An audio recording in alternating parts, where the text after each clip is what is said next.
खुलुमबाय दिनैनि Bodoland एंखं television studio हलाव आं मलेन बसुमतारी दिनैनि मोनाबिलिनि गाहाय रादाबफोराव दं।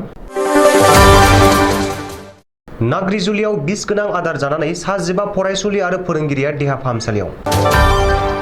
बिटिआर हालामाव थाबैनो गं 300 फरायसालिफोर लुफुंगोन। 1 जुननिफ्राय संग्रा गेसनि बेसेना आरोबाव बारायनो हागौ।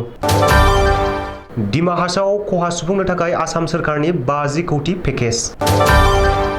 दिनै बुहुमनां थांखु बेरेखा सान। सिआरपिएफ जवाना सासे सिख्लाखौ थगायदों। सिद्धू मुसेवालानि गोथै देहाखौ साननैनि उनाव सावबाय। जम्मु काश्मीराव रैखाथि हानजाया सानै उदखारिखौ गावथारदों।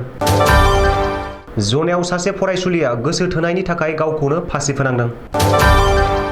बाक्सायाव सासे सुबुंनि गोथै सह बोखांदों। दानिया फैदो आबुं रादाबाव।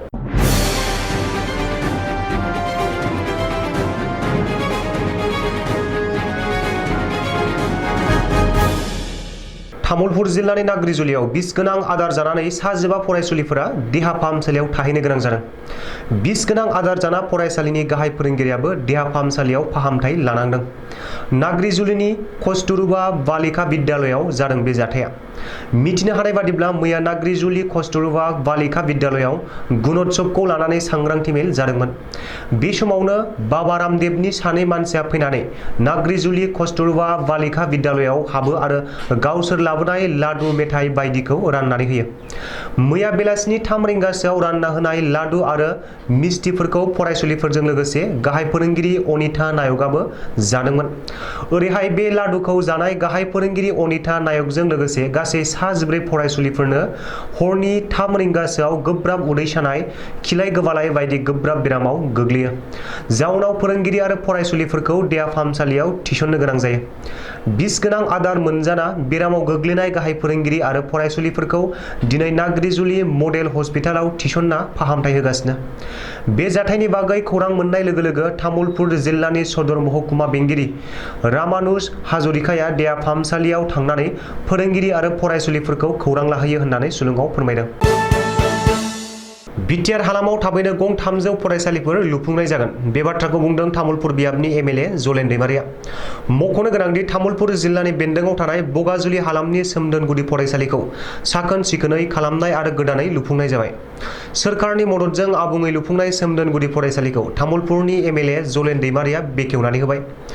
सोमदोन गुदि फरायसालिखौ बेखेवनानै एमएलए जलेन दैमारिया बुङो दि खुंथाय गोहोआव थानाय सोरखारा रायजोआव सोलोंथाइ बिथिंखौ जौगाखांहोनो थाखाय गोब्राब खामानि मावगासिनो दं। बिटिआर हालामाव गुदि फरायसालिफोरखौ समायनायै लुफुंनो थाखाय आसाम सोरखारानो जुनियायै 300 निबो बांसिन फरायसालिफोरनि थाखाय रांनि पेकेजखौ होनाय जादों आरो बेयो थाबैनो मावफुंजागोन।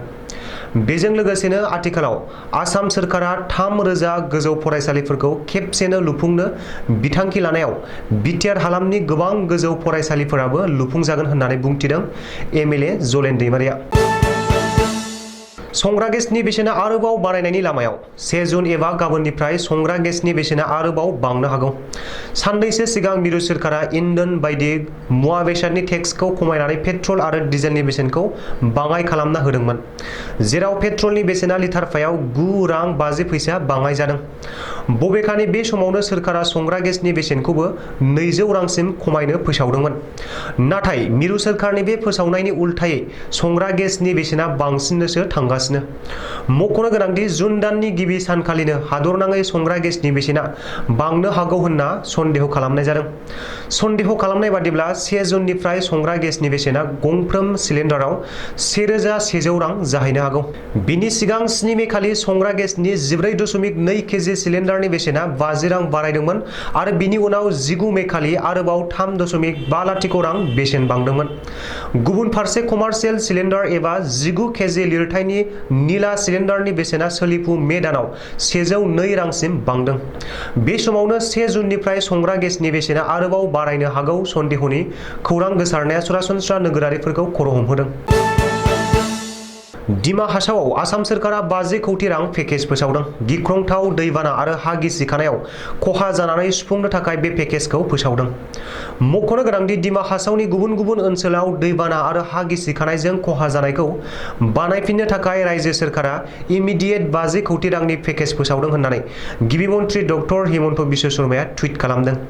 गिबि मन्थ्रिया टुइट खालामनाय बादिब्ला 50 कौटि पेकेजनि गेजेराव 30 कौटिखौ दैबाना आरो हा गिसिखानाय खहा जानाय लामा सामा बानायफिननायनि थाखाय फोसावनाय जादों। मख'नो गोनांदि दैबाना आरो हा गिसिखानायाव खहा जानाय नखरफोरनो रायजो सोरखारा 2 लाख राङै खहा सुफुंनाय होगोन। नाथाय बे खहा सुफुंनायखौ सोर मोनगोन बेनि थाखाय सोरखारा माखासे गाइडलाइन थि खालामदों। सोरखारि पेकेजाव मख'नाय बादिब्ला दिमा हासावआव दैबाना आरो हा गिसिखानायाव खहा जाजानाय 590 नखरफोरनो सोरखारा 2 लाख राङै खहा सुफुंनाय होगोन। बेनि थाखाय रायजो सोरखारा 11.8 कौटि रां सेंसन खालामखाबाय। मख'नो गोनांदि गिबि मन्थ्रि डक्टर हिमन्त बिश्व शर्मानि बाहागो लानायाव मैया खुंनाय मोनसे जर'खा सावराय जथुमाव बे थांखिखौ लानाय जादों। दिनै वर्ल्ड नन तम्बाकु डे एबा बुहुमनां थांखु बेरेखा सान। बुहुमनाङै दिनैनि सानखौ थांखु सोबनायनि बेरेखा सान महरै फालिनाय जायो। सुबुं माहारिया जाहाथे थांखु सोबनायनिफ्राय गोजानाव थायो आरो गावखौ गोग्गो आरो थाजिम लाखिनो थाखाय बेनि सायाव मोनसे सांग्रांथि सान। मख'नो गोनांदि दिनैनि बुहुमनां थांखु बेरेखा सानजों लोब्बा लाखिनानै क'क्राझार जिल्ला गसाइगाव महकुमानि सिङाव थानाय खासियाबारि गोजौ फरायसालियाव फरायसाफोरखौ लानानै हानजा सुरो आरो थांखु जानायनि हेंथा सांग्रांथि होयो। हानजा सुरनायखौ खासियाबारि गोजौ फरायसालिनिफ्राय जागायनानै खासियाबारि हाथाइसालि गेजेर गेजेर थाबायनानै फरायसाफोरजों लोगोसे फोरोंगिरिफोरा थांखु जाब्ला केन्सार बेराम जायो, थांखु जानायखौ बन्द खालाम, थांखु जानाया देहानि थाखाय गिख्रंथाव, बेफोरबायदि सांग्रांथि गोनां बाथ्राजों गासै ओनसोलखौ दिनै बुहुमनां थांखि बेरेखा साननि गोथौ सांग्रांथि होदों खासियाबारि गोजौ फरायसालिया। फैबाय थानाय समाव जाहाथे देरबोनाय फरायसाफोरा बेफोरबायदि फेग्रा मुवा बेसादनिफ्राय गोजानाव थायो आरो गोग्गो सोलोंथाइ लानानै गावखौ गोजौ सोलोंथाइजों दाफुंनानै लानो हाथों होननानै हामलायथि बावदों फरायसालिनि गोरायुं सुसिल हाज'वारिया। बरपेटा जिल्लानि सिङाव थानाय हथापारा बरबरिनि सबिन ब्रह्मनि फिसाजो मौसुमि ब्रह्मखौ चिरां जिल्लानि बिजनी थानानि बेन्दोंआव थानाय खैरोगुरि गामिनि मैसो दैमारिनि फिसाज्ला दैथुन दैमारिया कर्ट मेरिज खालामनानै दिनैसिमबो जेबो खौरां लाफिनाखै। खौराङाव फोरमायनाय बादिब्ला दुथां दैथुन दैमारिया CRPFआव साख्रि मावो, लोगोसे गोबां सिख्लाफोरजों सोमोन्दो खालामफ्लानानै देहायारि सोमोन्दो लाखिनानै थगायो आरो मौसुमि ब्रह्मखौबो कर्ट मेरिज खालामनायनि सिगांबो दुथां दैथुना गावनि गिबि मोजां मोननाय सिख्लाखौ न'आव लाबोनानै दोनफैदोंमोन। उनाव मौसुमिखौ कर्ट मेरिज खालामनायाव गिबि मोजां मोननाय सिख्लाया मुलि जानानै गावनि जिउखौ फोजोबनानै लायो आरो दायो कर्ट मेरिज जानाय मौसुमि ब्रह्मखौ गारनानै आरोबाव गुबुन सासे सिख्लाखौ हाबा खालामना लाबावबाय। ओरैहाय दुथां दैथुन दैमारिखौ मौसुमि ब्रह्मआ गावखौ लांफिनिनि थाखाय फानबारि पुलिस थानायाव गांसे एजाहार बिलाइबो होदोंमोन। नाथाय दिनैसिमबो दुथां दैथुननि सायाव जेबो राहा लानायखौ नुनो मोनाखै। लोगोसे उकिलनाव सोंहैनायाव बुंहरो थानासिम थां, पुलिस थानायासो मिथिगोन आरो पुलिस थानानि सुबुंफोरा दिल्लीसिम थांनांगोन, अब्लासो नोंनि खामानिया जागोन होननानै दुखुथिया नखरनि मौसुमि ब्रह्मखौ फिदिंबाय दं। बेनिखायनो आयेननि मानसिया जेबो राहा लायैयाव राहा गोथे जानानै मौसुमि ब्रह्मआ BTCनि चिफ प्रमद बर'खौ दुथां दैथुनखौ साजा होनो थाखाय खावलायहरदों। पान्जाबनि मुंदांखा पान्जाबी देंखोगिरि आरो कंग्रेसनि लाइमोन दैदेनगिरि सिद्धू मूलवालानि गोथै देहाखौ दिनै मंगलबार खालि सानजौफुनि 12 रिंगायाव गावनि आंगो गामि मानसा जिल्लानि मुसा गामियाव सावबाय।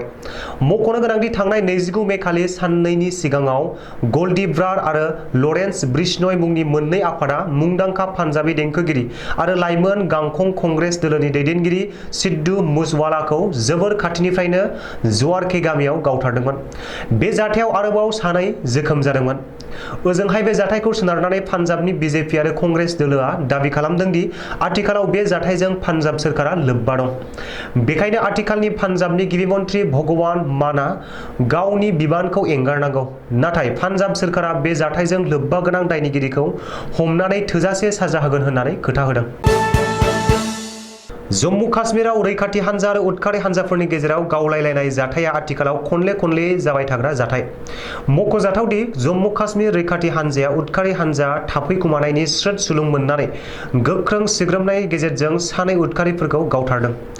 रैखाथि हानजाया गावथारनाय उदखारिनिफ्राय गंनै AK-47 राइफल आरो गोबां बमफोरबो बोखांनो हादों।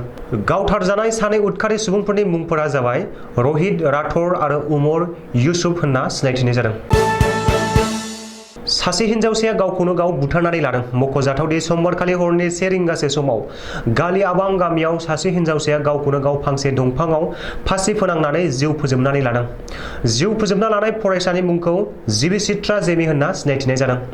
नखरनि सुबुंफोरा बुंथिनाय बादिब्ला जिबिचित्रा जेमिया OCS नि आनजाद होखांना फैनानै मबाइलजों सोरजोंबा नांलायहरबाय थादोंमोन। बेनि उनाव हरनि 1 रिंगासो समाव न' सिंनिफ्राय ओंखारलांनानै हाबफैफायैनि हरनि समावनो नागिरहैदों, नाथाय फांसे दंफाङाव फासि फोनांनानै गावखौनो जिउ फोजोबना लानाय थासारियाव बोखांनो हादों। दायो जिउ फोजोबना लानाय जिबिचित्रा जेमिखौ धेमाजियाव पस्टमर्टेमनि थाखाय देहा फाहामसालियाव थिसनथाय हरबाय होनना मिथिनाय जादों। बाक्सानि दावधारायाव सासे सुबुंनि गोथै सह बोखांदों। दावधारा फथा दै लामायाव सासे सुबुंनि थैना थानाय गोथै सह बोखांदों।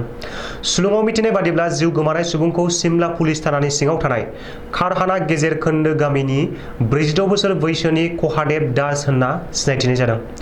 ओनसोलनि सुबुंफोरा बुंथिनाय बादिब्ला जिउ गोमानाय कहादेब दासआ मेन्टेल मोजां नङामोन, लामा लामा थाबायथिंग्रासोमोन होनना बुंथिदों। जाथायथिलियाव सिमला पुलिसनि अभिजित गगৈ आरो कक्लाबारिनि हाग्रा बिफाननि सामलायगिरि श्याम बसुमतारिया जाथायसालियाव नुजाथिहैना गोथै देहाखौ पस्टमर्टेमनि थाखाय मुसलपुरनि देहा फाहामसालियाव थिसनथाय हरबाय होनना मिथिनाय जादों। दिनैनि रादाबा एसेनोसै, गोजोन्थों।